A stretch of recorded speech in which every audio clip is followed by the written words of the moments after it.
The wooden gavel struck, echoing like a trash can lid being slammed shut. "Order in the court," Judge Delgado said, his voice calm, but allowing no one to ride the crest of the wave. The Maricopa County Family Courtroom was more crowded than usual. A divorce case rarely drew this much curiosity, but the allegations, the vague news reports, and the rumors of the wife with a replica turned every eye into a lens. Eleanor sat in the front row, her spine straight as a house beam. To her right was Stephen, in a dark blue tie, his hands lightly clenched to maintain his rhythm, and to her left was Rachel, the lawyer, neatly aligning her stack of files. Isadora sat behind next to Lucy. Ivan stood in attendance, his pilot uniform betraying a layer of fatigue from an early flight. "Mrs. Marisol Brooks," the judge turned toward the respondent, "you maintain that on the 14th of last month you were present at Mrs. Eleanor Brooks's home from 10:30 a.m. to 11:15 a.m., is that correct?" Marisol blinked, her mouth stretching into a carefully rehearsed curve. "Correct, Your Honor. I even spoke with my mother-in-law through the bathroom door before heading down to the kitchen." Rachel didn't lift her eyes from the papers. "Your Honor, permit me to present Exhibit E, the airline-verified passenger manifest showing that Mrs. Marisol Brooks boarded the Phoenix-Paris flight at 10:43 a.m. that same morning. Attached are the digital passport photo and automated boarding record." She handed it to the court clerk, then turned her iPad toward the witness stand. A brightly lit headshot appeared. Judge Delgado gave a slight nod. "Mrs. Brooks." Marisol glanced at the photo very quickly, faster than an uninvolved person would look, then shrugged one shoulder. "Digital photos can be misleading. I might have given my passport to someone else." Rachel offered a smile that wasn't a smile, to someone with the exact same name, the exact same face, and a matching birth code. "Or to your replica." Murmurs rippled through the room. The judge hit the gavel. Silence. Rachel continued, her voice steady. "Permit me to present Exhibit F, 2 pages of Matthew's homework. The first page, dated the 13th, shows a note from Mom written with the right hand, a straight stroke, the letter G with a high hook. The second page, dated the 14th, shows a note from Mom written with the left hand, the letter G, stubby slanting left, and Exhibit G, a handwriting analysis signed by an expert confirming they are 2 different people practicing the script." She looked up. "We are not here to humiliate. We are here to stop a pattern of deliberate deception, hiring a facial stand-in inside the house while the client was courting an investment partner named Charles Thompson, only to return and accuse her mother-in-law of emotional abuse and file a false CPS report." Marisol pressed her lips together. I was under pressure. I was doing volunteer work for Mr. Thompson's charity organization. She glanced toward the back row where a man in a gray suit, slicked back hair, his face expressionless. Graham wasn't there. Charles was. "Permission, Your Honor," Rachel said, "to call witness Ivan Brooks." Ivan stepped up, placed his hand on the Bible, and swore to tell the truth. "That day I was on duty at the gate. I noticed a dropped passport. When I opened it, it was my sister-in-law's passport, her photo. I went down to the cabin to check she was sitting in seat 2A, next to a man in a gray suit. I'm not accusing. I'm just stating what I saw." "Thank you, Val." The judge nodded.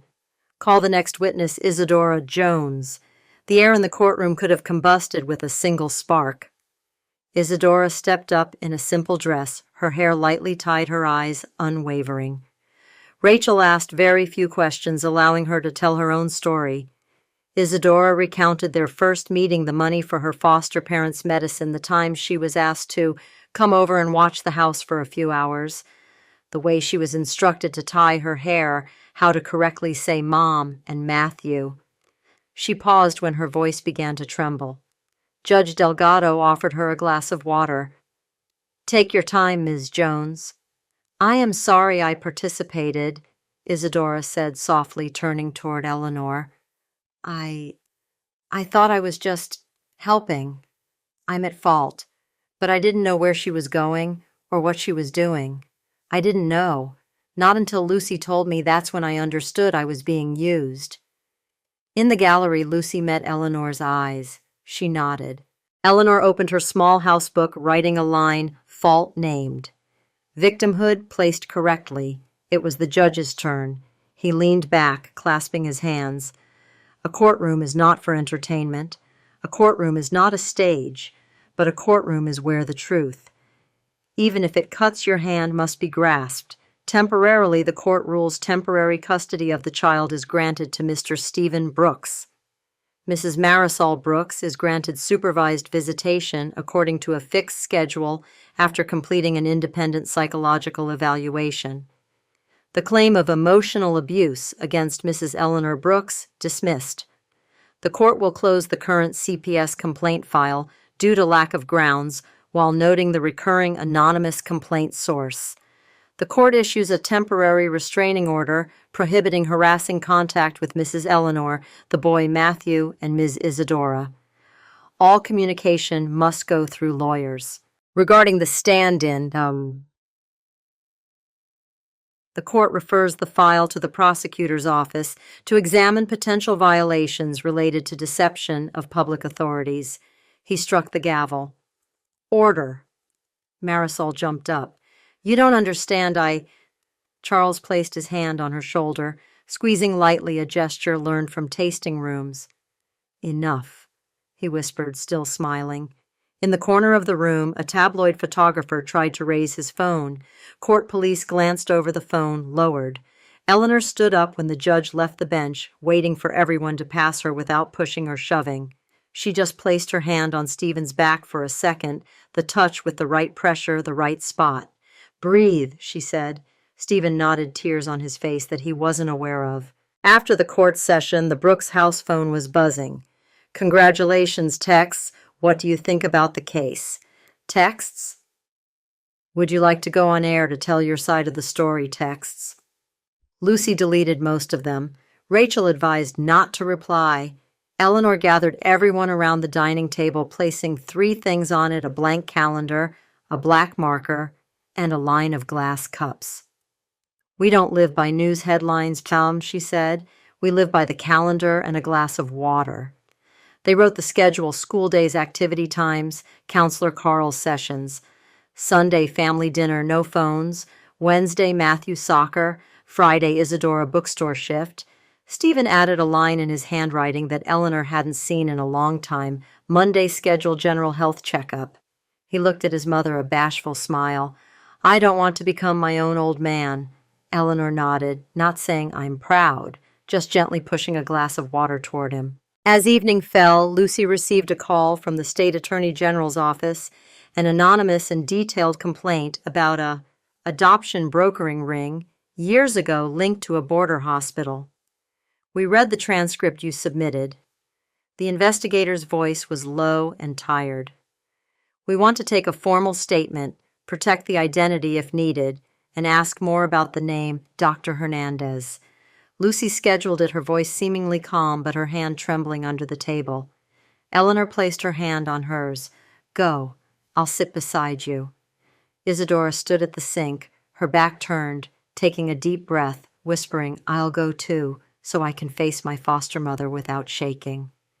Eleanor looked out the window, the lavender bushes gently swaying, and knew the storm hadn't passed, but the house had secured the major bolts. At night, Stephen tucked Matthew into bed, turned on the nightlight, didn't sing. Cielito Lindo just sat and listened to his son talk about the soccer field. Today I was the goalie, I flew like Superman, until the boy drifted off. Stephen sat for a few more minutes looking at his son's messy hair on the pillow, whispering to himself, I'm sorry I made you learn to guess the adults' moods too soon. He left the room, leaned his back against the wall, closed his eyes, and breathed as his mother instructed 1, 2, 3. Outside in the living room, Eleanor's phone vibrated an unheard voicemail. She played it. The voice on the other end, hoarse and broken. Eleanor, it's me, Marisol. A pause, like someone standing at a door without daring to knock. Don't celebrate. I'm not calling to ask for forgiveness. I just want to say I saw myself in the mirror this morning and I didn't recognize myself. Charles left me at the airport with an expired credit card. I called him. He said, don't bother. I chose a shortcut and lost the map completely. Steve, tell him that. Never mind. I don't dare. Hang up. Eleanor didn't let that voicemail become a knife. She saved it in the File Do Not Touch folder. Then she texted Rachel. Got a voicemail from M. Content, admits being abandoned, no request for visitation. Just noting. Rachel replied, leave it. No need to respond. Eleanor sat down, opened the housebook, and wrote briefly, The Wounded Wound. Don't rescue over the phone. Rescue with boundaries. The next morning, the Brooks kitchen was as busy as a breakfast diner. Miguel, the oak kitchen craftsman, arrived with the new blueprint. Carl, the counselor, stopped by to drop off the parenting after betrayal materials. Mrs. Collins brought cinnamon rolls. And Graham. No, Graham wasn't invited, but his flowers were in the trash can, their stems broken. I'll place the island hero. Miguel pointed, so the kids can do homework while the adults cook. Industrial pendant lights, light quartz countertop, durable, easy to wipe. Stephen smiled with his eyes. Sounds like a living blueprint. Carl placed the materials in front of Eleanor. This isn't just for reading, he said, it's for using. Page 12, the breathing exercise for kids. Page 28, dialogue that doesn't force the other party to reply. Page 35, the good person's anger. Stephen flipped to page 35, underlining a sentence. Anger has the right to stand, but not to drive the car. Isadora was in the corner of the kitchen practicing reading authors' names aloud, with Matthew James, Bald, Wynne, both giggling when the word win made the boy think of scoring a goal. Early in the afternoon, an email from the Attorney General's office, Ms. Lucy Miller, Ms. Isadora Jones, Mrs. Eleanor Brooks invited to provide sworn statements. 9:00 a.m., Monday, room 402. Rachel read it, nodded. Go, I'll go with you. Don't be afraid of the terminology. Just tell the truth. Isadora squeezed Eleanor's hand. I want to end this cycle. I don't want my life to forever be someone else's footnote. You are the main page, Eleanor replied. We just need to turn to the right one. The night before the AG's office visit, Phoenix had a rare dry season rain. The smell of hot earth meeting water rose up like uncorked memories. Eleanor didn't sleep. She transcribed onto a piece of paper the questions she would ask Mrs. Jones again, like a commander before a battle, checking every screw, every wire. She added a small list in pencil. Bring water, tissues, mints. For Isadora, she gets a dry throat when stressed, light jacket, air conditioning is cold, 2 photocopies of the digital passport, just in case. She taped the paper to the inside of her bag. Monday morning, they arrived at the glass building, wide-step security badge swipe. The investigator, Ortiz, came to meet them. No social smile, but a serious gaze that said a person was there, not a machine. Room 402 wasn't large, a wooden table, a recorder in the center, the state flag in the corner. Ortiz started with a simple sentence, "Thank you for coming. No one deserves to carry the truth alone." Eleanor looked at Lucy, the woman who used to wipe up spilled water, now wiping away fear to speak clearly. Lucy recounted the night in the crowded hallway, seeing a young girl holding an infant girl following a braided hair nurse, a seemingly trivial detail that made Ortiz look up braided hair that was the signature of the night shift nurses that year. The name Hernandez matches. Thank you. When it was Isadora's turn, her voice caught on the words sister, twin sister, but she didn't break down crying. I don't want her to go to jail because she was poor. She said, I just want people like me not to be used like objects. Ortiz nodded, writing a few words. I will remember that sentence. Leaving, Isadora suddenly stopped in the lobby, looking up at the glass ceiling dotted with rain. I no longer feel like I'm stealing anyone's breath. Eleanor smiled. You are giving air back to your own house. But Graham was not the type of person who disappeared with nobility. 3 days later, a thick envelope arrived at the front door. The express delivery person rang the bell and ran. Rachel opened it, a cease and desist letter, demanding the Brooks family stop circulating information damaging to the reputation of businessman Graham H., with an attached threat of a lawsuit. Eleanor read it, flipped it over, and placed it on the table, like putting a knife down on a cutting board. "We don't play this game," Rachel said. "Keep silent with him. Everything goes through me. All contact is only one sentence. Please forward to our lawyer. He who wants to panic us sends big paper. We reply with small words, boundary." That evening, Eleanor opened the back door, sat on the steps, listening to the late rain tapping on the porch roof. A figure appeared at the gate, stepping into the yellow light. Graham, in a white shirt, holding a small gift box. "Eleanor," he said, his voice smooth as a winding string, "I think we can resolve this beautifully. I'll help your son a project, in exchange for you telling that girl Isadora to stop defaming other women. I am a grateful man." Eleanor looked straight ahead, not inviting him in. She placed the box on the step unopened and pushed it back toward him with 2 fingers. "I don't accept gifts in the dark," she said, "and I don't trade people for projects. You should leave." He sneered, "You will regret this." Eleanor shook her head very slightly. "I've regretted enough. From here on, I choose what makes me stand straight." He turned away. The gate closed. Eleanor turned back inside, letting out a long breath. She opened the house book, writing a sentence she knew she would need. "The manipulator will say beautiful. The truth is rarely beautiful. It is only clean." A week later, CPS sent the conclusion. Karen Holt personally delivered it to the house. No email, no letter. "I wanted to look you in the eye to say this, though," she said. "The anonymous complaint, unfounded, file closed. And, I rarely say personal things to clients, but you made our job easier. Thank you for the preparation, the schedule, the no games attitude in front of the child." Eleanor smiled, her voice light as a wisp of tea steam. "Thank you for coming as a person, not just paper." Stephen read the conclusion, letting out a breath his lungs seemed to have been waiting for a very long time. He knelt to Matthew's eye level, his voice both firm and warm. "Pay attention. Our house is stamped safe, not because of these words, but because of how we live." Matthew nodded, asking loudly, "Do I get celebratory ice cream?" The whole family laughed. Isadora took a scoop, putting it in a bowl. Lucy took a bite, looking at Eleanor. "We won the battles that had no fireworks." That evening, when everyone was asleep, Eleanor took a stack of A4 paper from the bottom kitchen drawer, placed it on the counter, and wrote in large marker, "The breathing group. Circle for women, 35 to 60. She knocked on Mrs. Collins' door, gave her the paper, and asked, "Invite 2 others you trust." She sent 1 copy to the church, 1 taped on the library bulletin board. Not a group for complaining, it was a group for breathing. The rules she wrote clearly: no labeling, no quick advice, no rescuing anyone, only tell the truth and set boundaries. The first session, 7 people came, each carrying a symbolic object, an old key, an unsent letter, a ring taken off last week. Eleanor began with the sentence, "We are not here to become symbols. We are here not to drown in silence."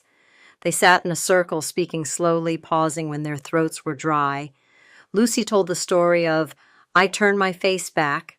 Isadora told the story of, "I am no longer a footnote, Mrs." Collins told the story of, "I stopped waving at the person who wasn't looking." A new woman, Angela, cried when she said, "I called the authorities." The circle fell silent. Then everyone breathed together. Eleanor ended the session with a small exercise. "Everyone writes 1 sentence on this paper, 'I will do this week.'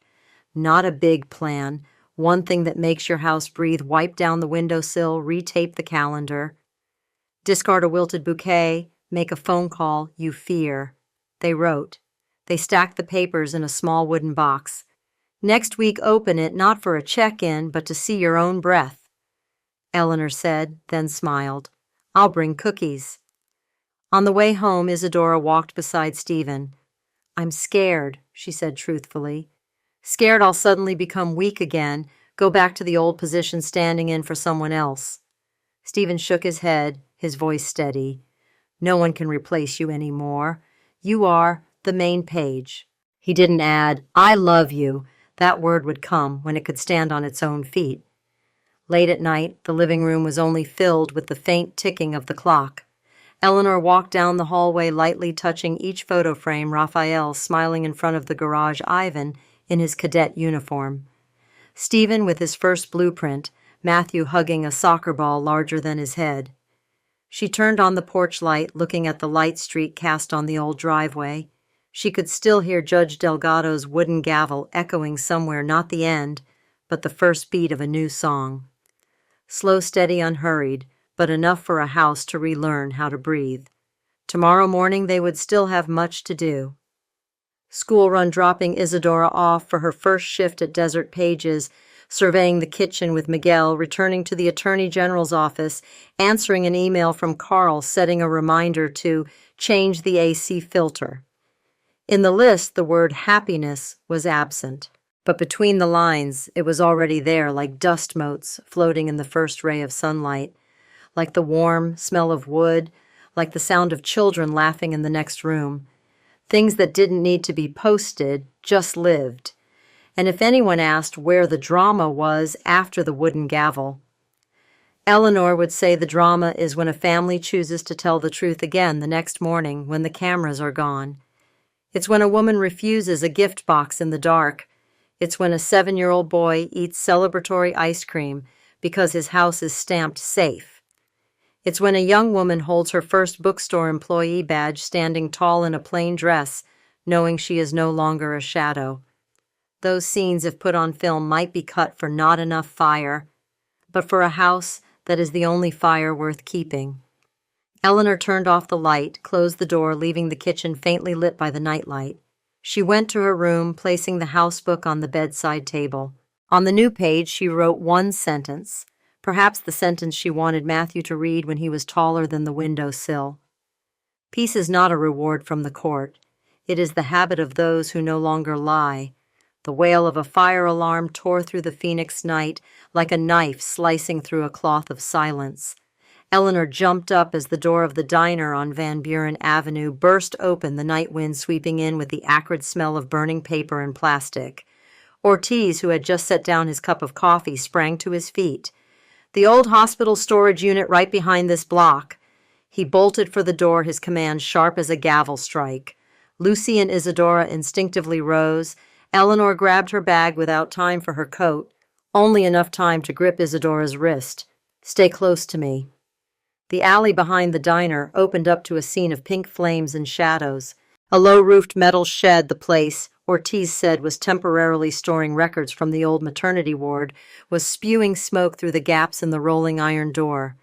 2 hooded figures in caps and gloves stumbled away from the side door.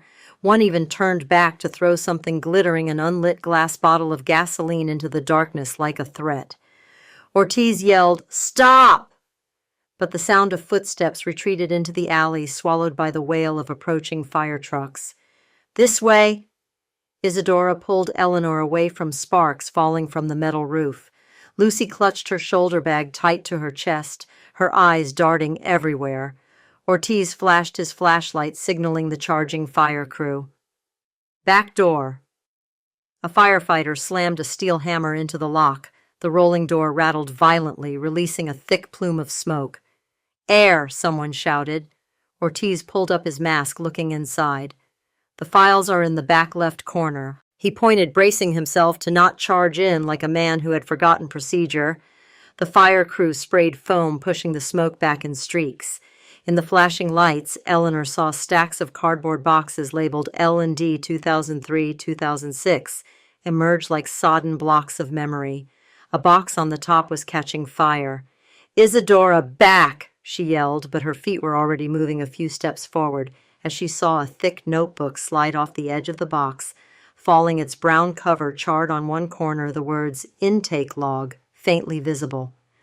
A firefighter shouted, shielded her, and used a long hook to pull the notebook out, tossing it into a puddle of foam. Eleanor knelt, wrapped the notebook in a scarf from her bag, clutching it to her chest like a baby. It was hot. heavy. They retreated to the sidewalk, smoke still clinging to the roof fire sirens flickering.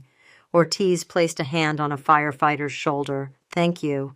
Then he turned, looking at the notebook in Eleanor's arms. "That's the intake log." Lucy's voice was hoarse.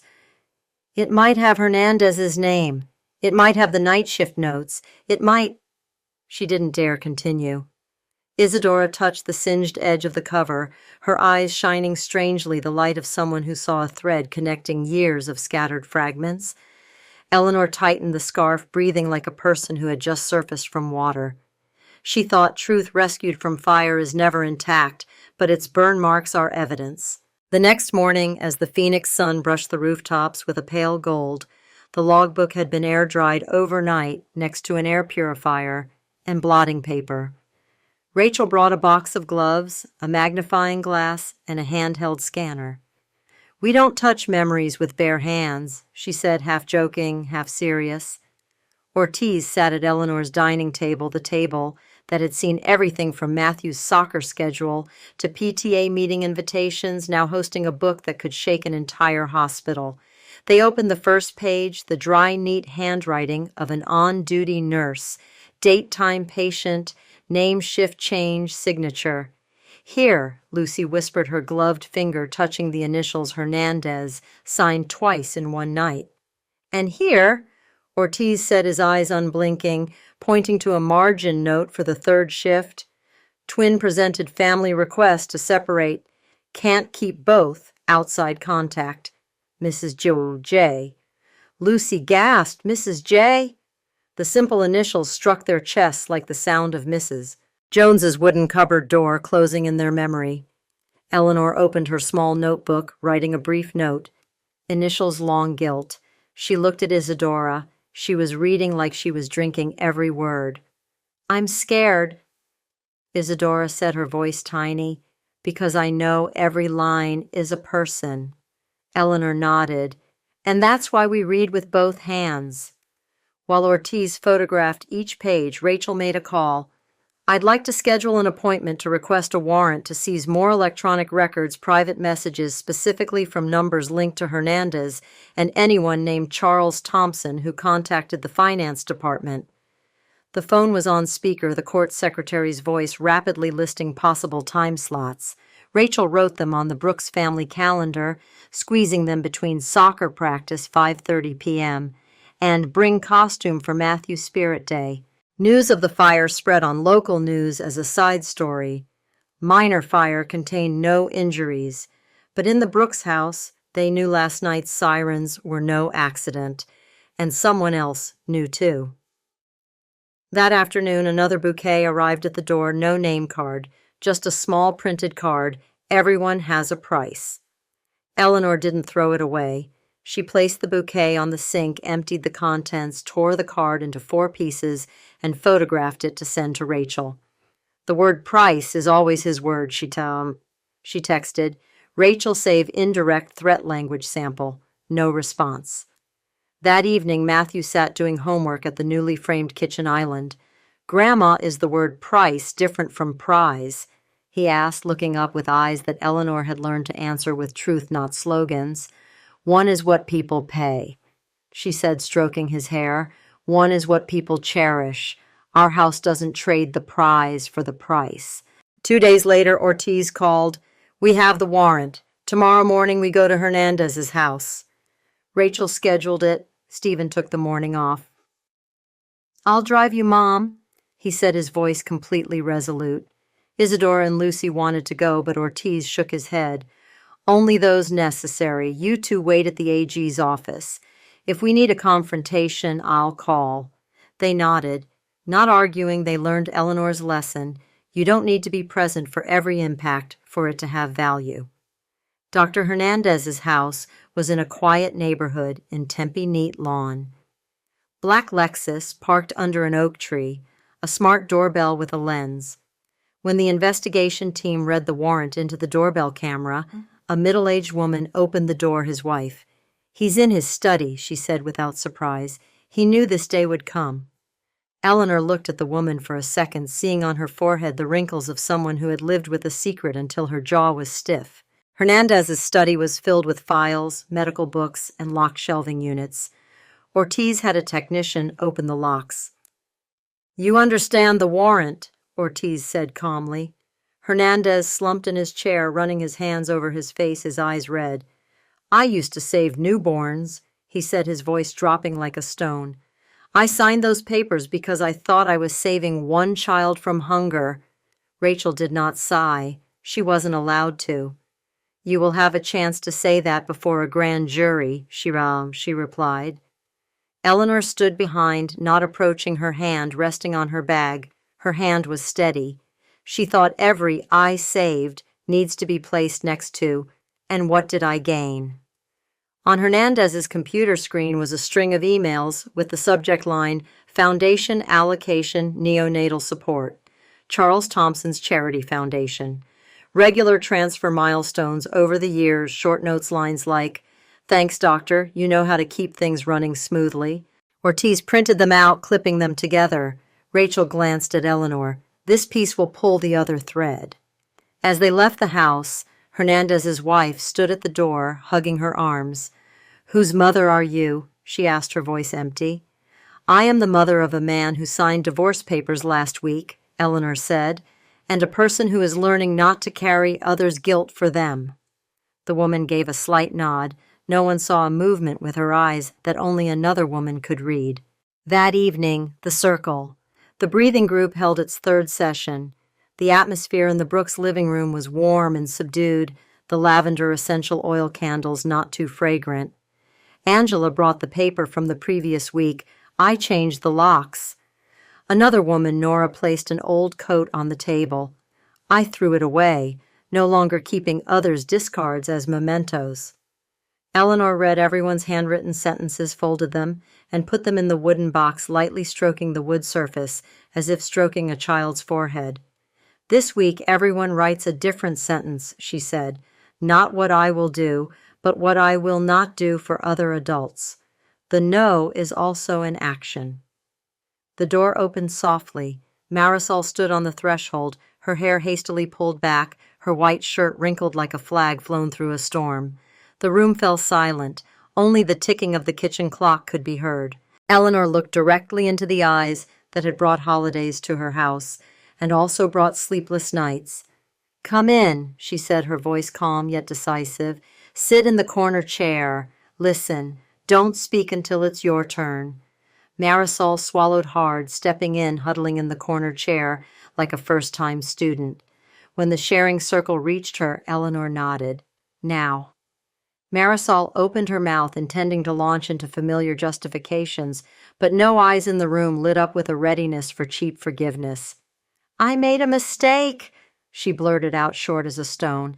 "I chose vanity. I chose a man who promised me a different life. I used my own sister." She swallowed, lowering her gaze. "No one forced me.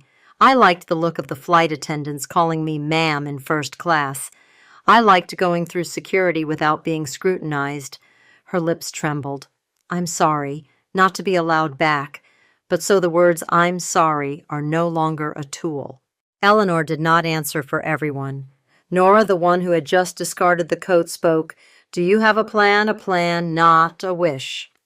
Marisol inhaled deeply, pulling a wrinkled piece of paper from her pocket, placing it on the table. "This is my work schedule at the Women's Center, washing dishes, wiping tables 3 shifts a week. This is the registration form for a cognitive therapy class. This is the appointment with the public lawyer. I will accept all the charges I am due." She looked up at Eleanor. "I'm not asking you to say anything to the court for me." Eleanor nodded, her eyes dry. "You just did what an adult does, putting a plan out in the sun. One more thing, you will ask Matthew's permission before appearing anywhere he is present. And if he says no, you will back down." Marisol swallowed hard, nodding.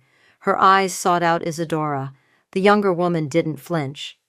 "I'm not your shadow anymore." Isadora said, her voice not harsh but clear. "If you need water, I'll pour it. But I won't go in your place." Marisol gave a crooked smile, a laugh that was no longer sharp.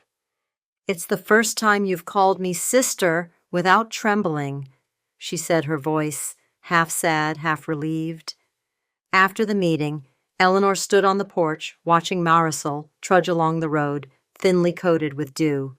Lucy closed the door, whispering in her ear, "You did what few people do, gave the one who caused the harm a seat in the room without yielding your own space." Eleanor gave a very small smile. That chair isn't a soft one.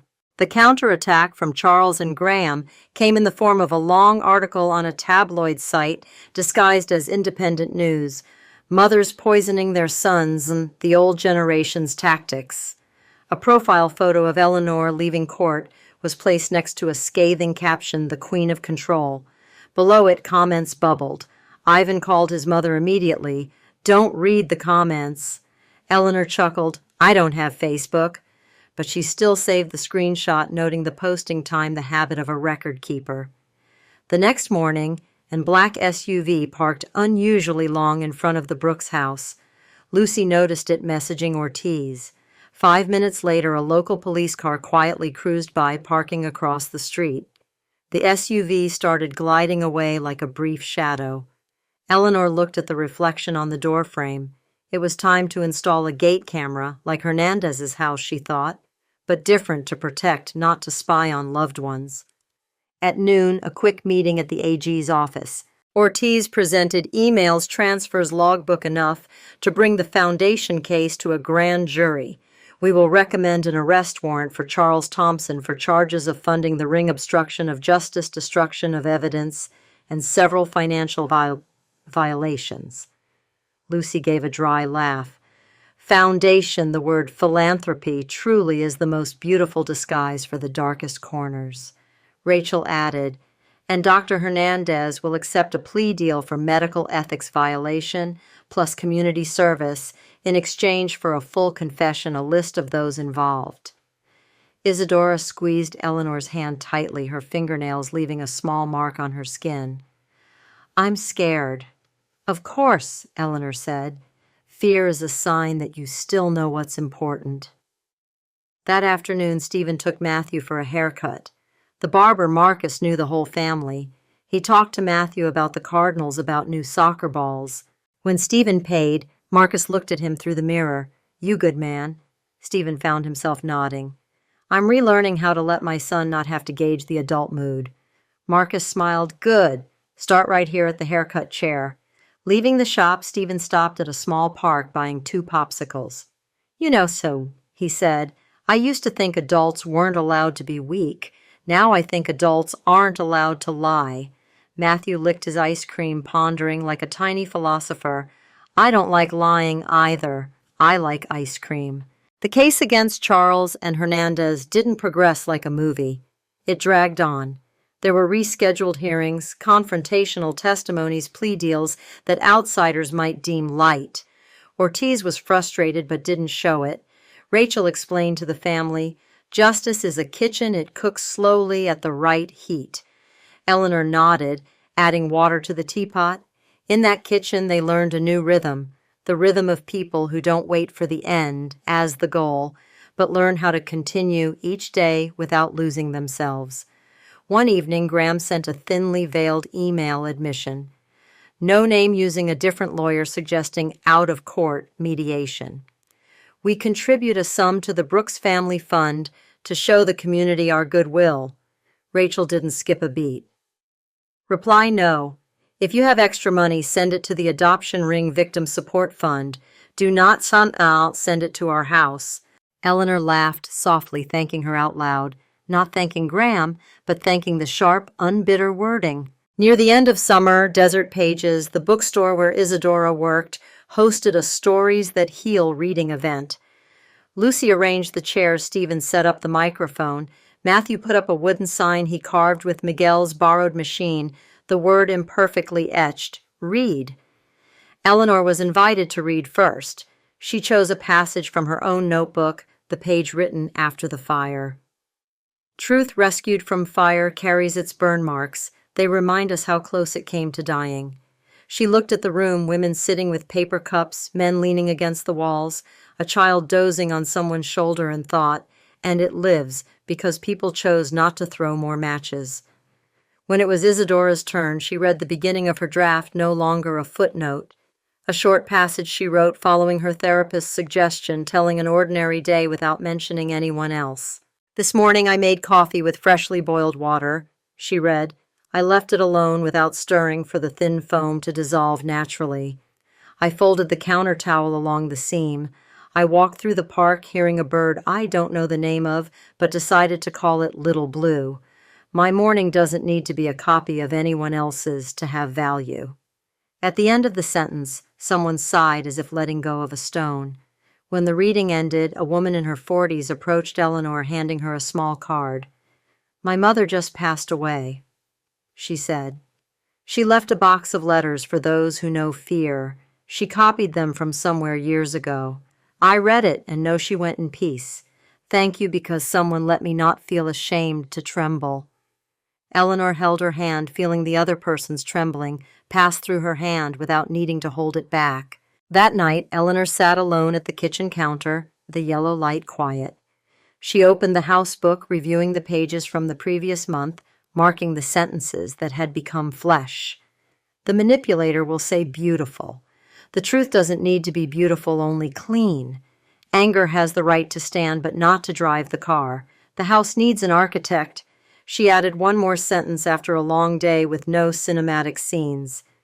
"Peace is a work assignment, not a possession."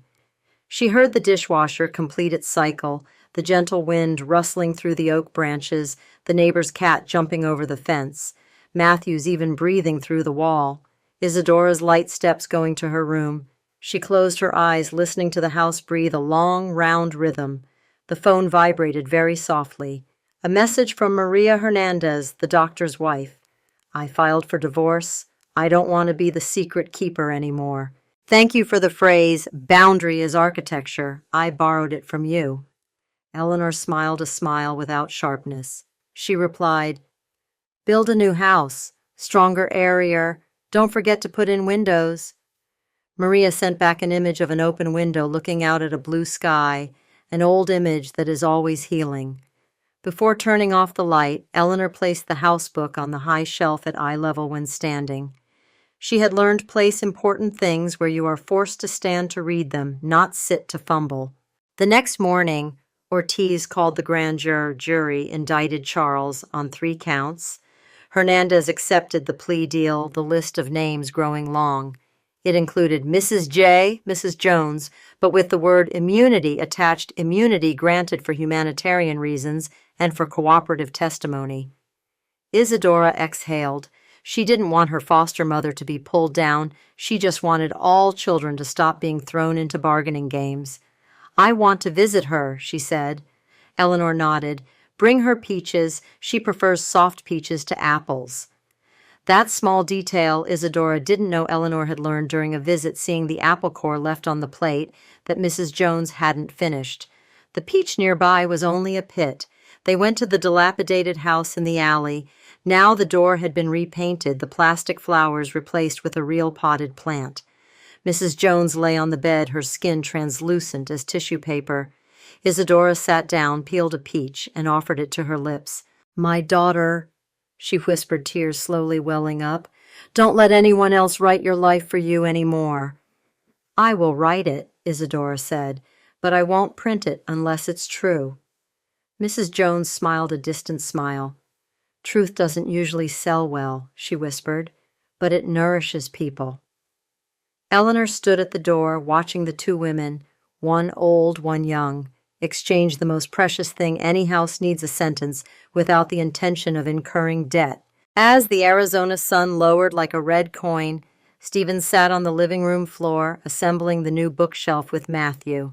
"Hand me screw number 4, he said. "How do you know it's screw number 4? Matthew asked, his voice solemn. "Because it fits exactly," Stephen replied. "Like today," Matthew said casually. "Some things just fit exactly." "What things?" "Good ice cream, Ms. Isadora smiling, Grandma reading a story, and I don't have to guess if Mom Marisol will be happy or sad." Stephen was stunned for a second. A 7-year-old had drawn the interior design map of his soul. He bent down, hugging his son, not too tight, not too long, just long enough for his heart to relax a notch. Eleanor stood on the threshold looking at the scene as if looking at a painting hung on a new house wall. She understood the most dramatic part, the nights of fire, the court hearings, the arrests had passed. But the most challenging part, making peace a habit, was beginning. And that was what she was ready to continue writing, not with a speech, but with a list of chores on the refrigerator each morning, change the flower water call for Stephen's test results, send thank you email to Ortiz, remind Matthew to wear sneakers, text Isadora, remember to eat lunch, close the breathing group at 7 p.m. She flipped open the housebook, writing the last sentence of the day. For women like us, strength is not in how we slam the table. It's in how softly we set down the cup without breaking it. Then she closed the book, turned off the kitchen light, and opened the porch light. Outside, the street still bore the tire marks of some SUV that had passed through, but inside the house, the breathing was even. And tomorrow they would wake up again, pour tea open the door, wipe the counter, tell the truth and breathe. Small things that saved logbooks from fire, saved children from learning the habit of guessing adult moods, and saved women from drowning in silence. Small things, and therefore enduring. The clanging of metal against the granite floor echoed brightly in the Maricopa County Courthouse lobby like a misplaced chime. Everyone turned in a commotion just as two judicial officers cuffed Charles Thompson, his wrists bound together by the gleaming restraints. Reporter flashes popped incessantly. Charles turned his head, squinting from the glare, then gave a very faint smile, the kind he'd used for years to sign contracts and mask the smell of expensive whiskey. "Mrs. Brooks," he said loud enough to carry through the hallway, "you're playing the wrong role. You're not the prosecutor. You're just an old mother who needs something to busy herself with." Eleanor stood tall, clutching her leather-bound notebook like a borrowed heart. "You can keep talking," she replied, her voice low but direct. "I don't need a role. I need the truth." No sooner had she finished than a piercing alarm blared, red warning lights flashing across the ceiling. A cold voice announced over the loudspeaker, "Evacuate the building immediately. Security alert." No one knew if the alarm was real or false. Ortiz immediately turned, his arms spread to shield Eleanor. Lucy, Isadora, and Stephen, who was holding Matthew close against the wall. "Go right emergency exit," Ortiz shouted sharply. They squeezed through the chaotic crowd, the sound of mixed footsteps scraping the floor, people calling out names, someone crying in panic. On the fire escape stairs, the wind was chilling. A reporter squeezed in, shoving a microphone into Isadora's face. "Araceli, look here. Do you regret impersonating the wife to deceive the whole family?" Isadora paused for just one beat, the beat of years she'd forced herself to shrink when called the wrong name. Then she looked up, her gaze calm as a lake after a storm. "I'm Isadora, and I'm not standing in for anyone anymore." The reporter tried to push forward when a hand unexpectedly grasped his shoulder from behind. Marisol appeared, hair hastily tied, face pale beneath a layer of concealer, but her eyes alert. "No one has the right to misname someone else for clickbait," she said, stressing each word. "Turn your camera to me. I'm the one who needs to answer for my part." The reporter was stunned for a second. His journalistic instinct immediately made him turn the camera, sensing the smell of a weightier story. Ortiz snapped, "Enough," ushering them all out to the courtyard. The alarm ended after 15 minutes, like everything people use to stretch out someone else's story their own way. In the shadow of the palm trees, Eleanor turned to Marisol. "Why did you come?" Marisol swallowed, looking straight ahead without flinching. "To not stand behind the loudspeaker anymore," she said. "I want to say my own sentence in the right place." Eleanor didn't praise, didn't scold. She only nodded lightly, a small gesture like setting a cup down without breaking it. That afternoon, the court reconvened in courtroom B. Judge Grant was tall and thin, with rimless glasses, and a voice that left little room for drama. The prosecution read the summary, the foundation money flowing through shell accounts, the thanks doctor emails from Charles's assistant, Hernandez's shift notes, the intake log with the line, Twin presented Can't Keep Both, Mrs. J. Lucy's testimony about seeing Charles and Marisol at the cafe, the geolocation data proving the at-home day coincided with the Sky Harbor boarding signal. The defense objected, requesting the exclusion of emotional evidence. Grant hit the gavel. The court notes the objection. Most evidence remains included. When the prosecutor called Eleanor Brooks to the stand, the courtroom fell silent. She placed one hand on the Bible, not out of faith, but for the ritual of a community needing an anchor, and swore. The lawyer asked about the false alarm night, the nameless flowers sent to her, the phrases she chose in her house book to avoid being drawn into malice. "Why didn't you retaliate?" he asked. Eleanor looked at the jury, mostly office workers, 2 single mothers, 1 silver-haired man looking at her as if she were his sister. "Because retaliation is the fastest way to hand over control of yourself to someone else," she replied. The answer wasn't dramatic. It was simply true. When it was Marisol's turn, the courtroom held its breath. She looked at Stephen for a second, the man with new calluses from building things in the house, the one who no longer reached for headphones to escape into music. "I don't have good reasons," Marisol said, her voice flat. "I have excuses. I was tired of being poor, of having to ask someone to watch my son so I could get a manicure. I liked having people open doors for me, liked the feeling of being different. I used my own sister for that. I thought I deserved a life upgrade. In reality, I just turned myself into a commodity." The defense lawyer objected to the word commodity. Grant looked up. "She is describing her own conduct. Objection overruled." The clerk's recording paper rustled dryly, the sound of truth entering the record. That evening, the Brooks family didn't talk much.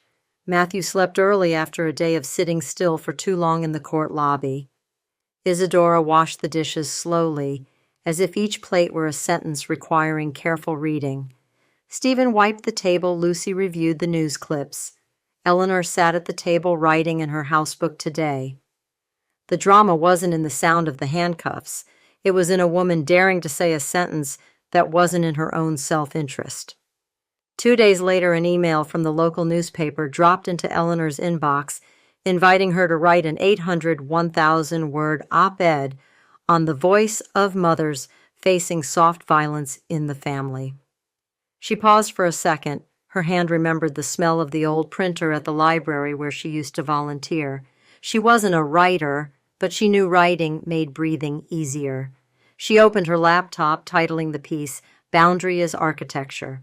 She wrote briefly, directly, with few metaphors. Boundaries are different from control. Boundaries don't punish others, they protect oneself. Boundaries need to be set with a clear, "I will not." And boundaries are only valuable when the person setting them is willing to pay the initial price of loneliness. She concluded, "I don't need people to call me brave. I need children not to have to guess the adults' moods anymore." The article ran that morning. By the afternoon, her inbox was full of letters from mothers, teachers, and a 16-year-old boy thanking her for the phrase, "Don't guess the adults' moods." In the evening, the circle expanded from 12 to 30 people. Ortiz sat on the edge of the circle, listening, not speaking. He had learned that there are rooms where one shouldn't talk much, even if one is good at it. Rachel attended once briefly, explaining legal protection. Marisol volunteered to hand out water, no talking, no sharing, no asking for forgiveness. A young woman entered the room, still wearing her hospital bracelet. She burst into tears upon hearing the phrase, "Don't guess the adults' moods." It was like a switch. Eleanor didn't immediately offer a tissue. She waited a beat for the person to learn how to touch their own pain first. Isadora, following her therapist's suggestion, began tracing the origin of an old earring. Mrs. Jones had kept a silver teardrop with a single M scratched on the back, a solid piece of memory. Lucy happened to know an elderly jeweler in Mesa named Hal, specializing in antique Mexican pieces. They brought the fragment to him. Hal examined it under a loupe, his white beard trembling with his breath. "This is a style from 2000 from a small shop in Nogales," he said. "They often engraved initials on the silver back. This M was scratched quickly. The person who ordered it was in a rush. He flipped it over, pointing to a scratch mark. And the wearer worked in a kitchen because the salt corrosion is like this. Isadora swallowed. My mother might have been the one who wore this, she whispered.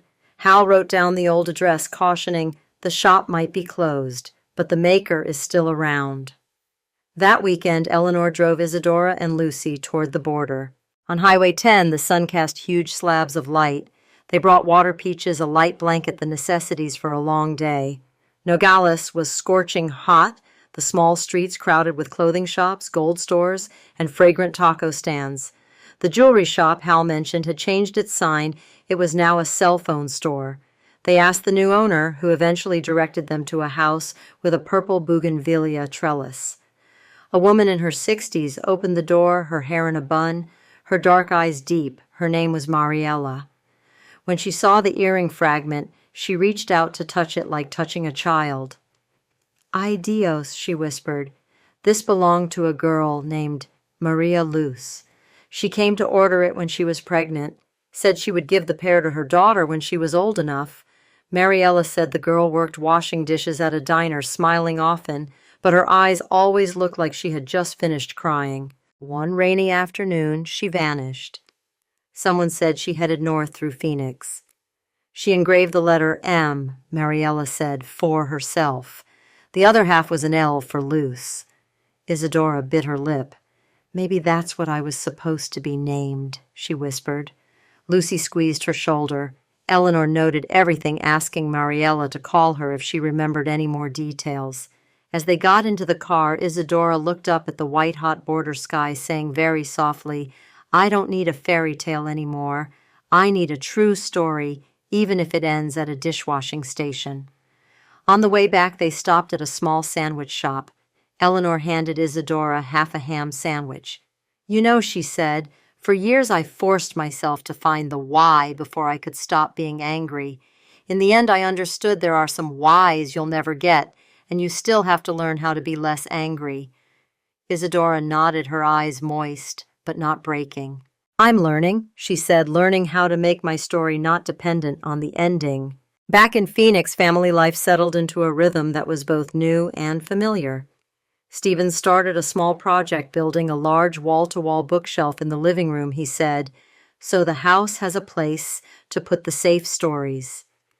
Matthew helped measure the screws. Miguel came over to help cut the wood, the sound of the saw filling the afternoon with the scent of pine. Eleanor watched the two young men laugh, recognizing that their laughter no longer had the tension of concealed secrets. She found herself walking straight to the kitchen, boiling water, without checking the back door for the 5th time that day, a small gesture that felt like a declaration. I trust my house has learned to breathe on its own. One noon, Matthew's school held a mother's circle, a time for the children to write cards to their mothers. Stephen looked at the calendar, his eyes heavy. What do you think? He hesitated. Isadora spoke first.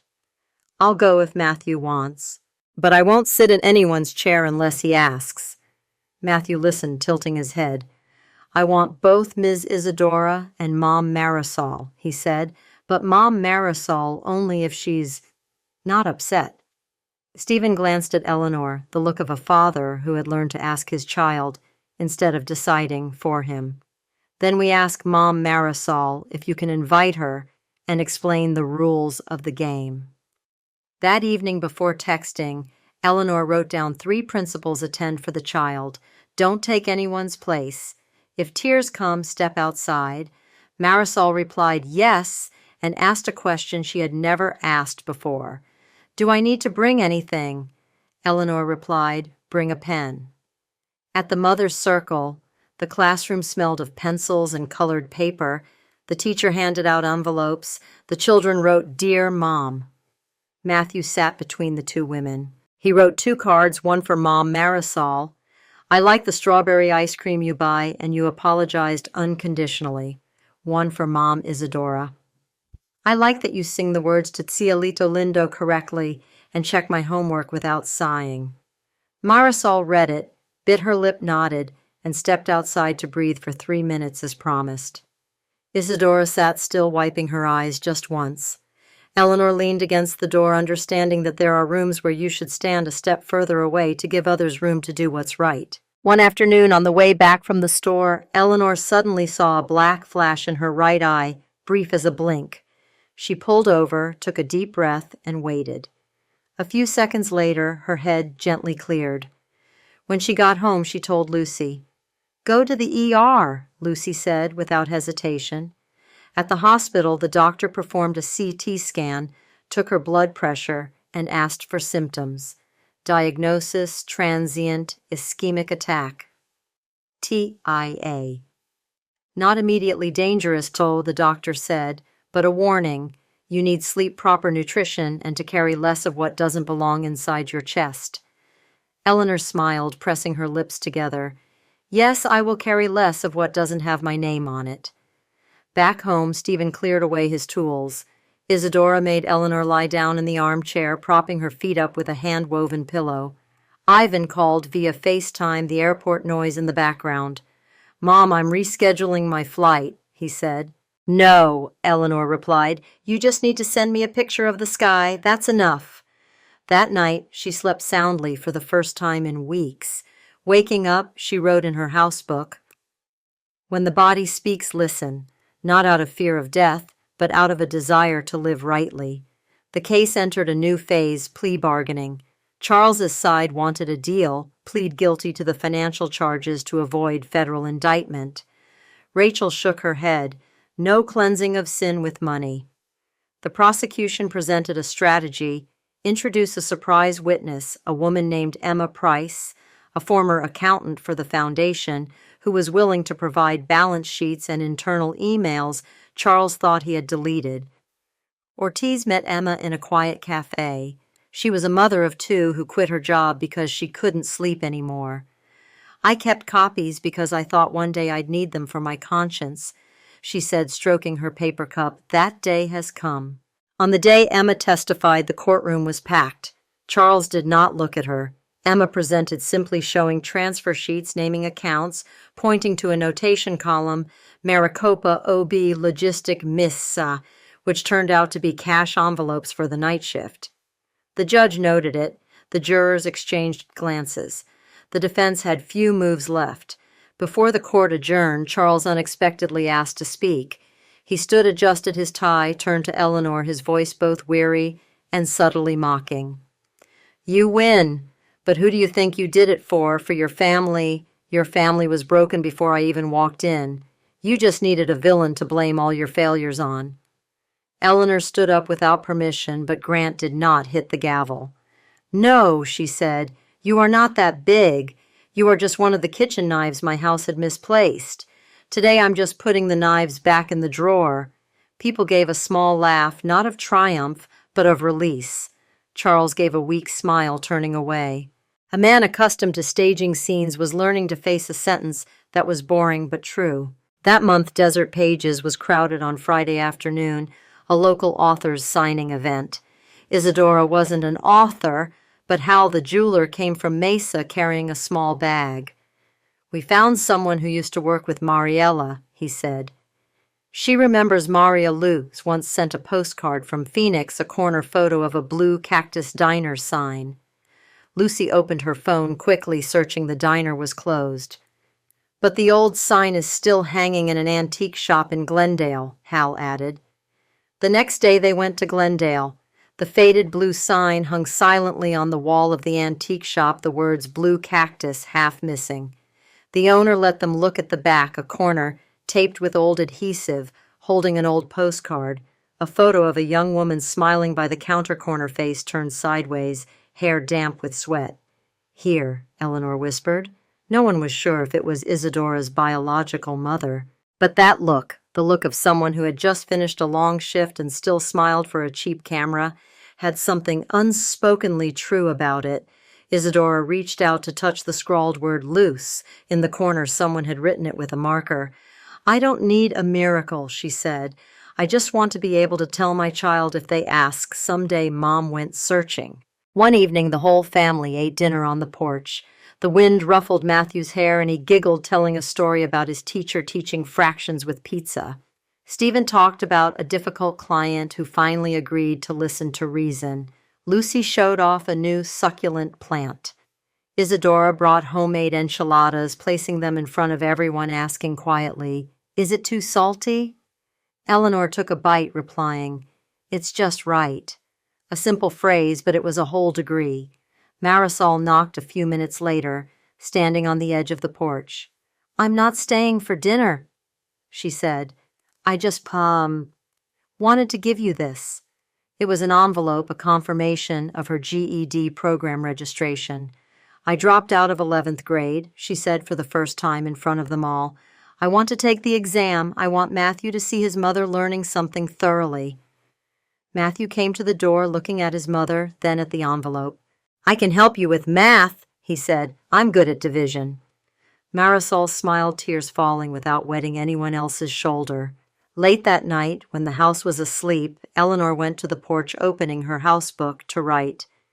There are some apologies that aren't spoken.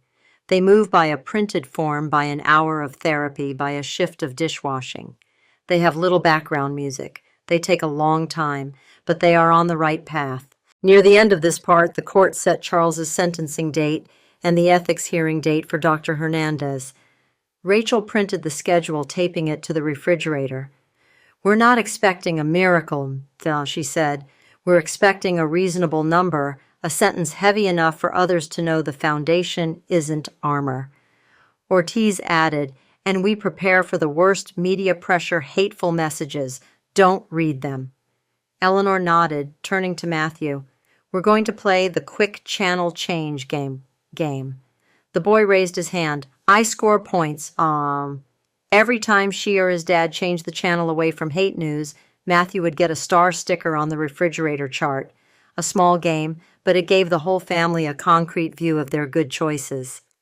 The morning before sentencing, Eleanor put on her wide-brimmed hat and went to the farmer's market with Lucy. They bought lavender tomatoes, sourdough bread. A stall owner recognized Eleanor, whispering, "You wrote the Boundary is Architecture article, didn't you?" "I taught my daughter that sentence." Eleanor smiled, accepting the lavender bunch like an embrace. At the checkout, the cashier with braces handed her a small bag for Matthew. Inside was a small gummy candy shaped like a house. The cheap candy packet suddenly became a ritual. When she got home, Eleanor placed it on the bookshelf Stephen built next to the house book like an amulet. Sentencing day. The courtroom was packed. Charles no longer wore a neat tie. He was in a light gray suit, his hair unstyled. Judge Grant read the sentence, 3 counts related to finance and obstruction of justice, a total of 12 years fines, ordered restitution to the victim fund. The clerk's pen rustled again, the sound of a door closing slowly, not slamming shut. Charles looked straight ahead, not arguing. When allowed to speak, he didn't put on a show. "I thought I was a benefactor," he said. "Turns out I was a ticket seller." No one applauded, no one cheered, only the creak of wooden chairs as people stood up. In the hallway, reporters jostled. Eleanor stayed close to the wall, letting Ortiz and Rachel make the statements. Marisol stood far away, neither hiding nor seeking the camera. Isadora held Matthew's hand. The boy gave his mother Marisol an imaginary star on the quick channel change chart. Stephen touched Eleanor's shoulder. "Are you tired?" "No," she replied. "I feel light." Then she added, as if to remind herself, "But I'm not light because Charles is going to jail. I'm light because my house is no longer lying." That night, Eleanor opened her housebook, writing the last sentence of Part 5. The drama makes the cover page and drifts away. What remains is how we pour tea in the morning, how we say no when necessary, how we say yes when deserved. The house has learned to breathe. Now the house must learn to sing softly. She closed the book, placed it on the shelf, and looked out the window. The lavender bushes swayed, the Arizona sky cast a thin pink streak like a newly practiced smile. In the next room, Isadora was reading a math problem aloud to Matthew. Stephen gently tapped the shelf frame to check if it needed more screws. Lucy texted Ortiz an article correction. Marisol sent a photo of her GED essay page, a red circle around the word accountability. She wrote it correctly and meant it correctly. She whispered to the house, as if to an old relative who had weathered a storm, "Tomorrow we continue. No flashbulbs, no sirens, just the sound of people." And in that stillness, Eleanor knew the final part would not be a battle, but a guide on how to maintain peace without letting it turn into silence. The house breathed evenly.